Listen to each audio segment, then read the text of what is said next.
జగన్ 5 సంవత్సరాలు చేశారండి. ఏం చేశారండి జగన్ గారు?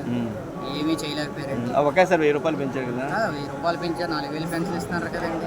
ఎవరిస్తారండి? ఏ రాష్ట్రంలో ఉందండి 4000 పథకం? మన ఆంధ్ర రాష్ట్రం నెంబర్ 1లో ఉందండి ఇప్పుడు. పథకాలే కానీ వికలాంగులకే కానీ, వికలాంగులకి 6000 ఇస్తున్నారు. వికలాంగుల పెన్షన్ చూస్తున్నారు కదండి. ప్రతి ఒక్కరికి డోర్ టు డోర్ ఇస్తానండి. ఇస్తే ఆఖరికి సీఎం చంద్రబాబు నాయుడు గారు కూడా 1వ తారీఖు తెల్లవారు లేకగానే 6 ఇంటికి వెళ్ళి ఇస్తానండి. సీఎం లాంటి వారు. జగన్ గారు అదేమైనా ఇచ్చారండి? పరిపాలన ఇవ్వలేదు కానీ వాలంటీర్లను పెట్టారు. వాలంటీర్ల ద్వారా వ్యవహారం నడిపించారు. అదేవిధంగా ఇప్పుడు ఉపాధి పనులు ఎలా ఉన్నాయి ఏంటి? ఉపాధి పనులు కూడా బాగానే చేస్తానండి. పల్లెటూరులో కూడా చూస్తానండి. ఉపాధి హామీల చెరువు పనులే కానీ ప్రతి ఒక్క పని తెల్లాలు ఇస్తే రైతు అనేవాళ్ళు కూడా, రైతులకు కూడా పనులకు ఇచ్చి వ్యవసాయ పనులు కూడా రేపు నెల నుంచి అకౌంట్లో కూడా డబ్బులు వేయడం జరుగుతుందండి. ఉచిత బస్సు అట్లానే అది కూడా తల్లికి వందనం పథకాలు ఇంకా రాలేదు. అది కూడా వస్తుందండి.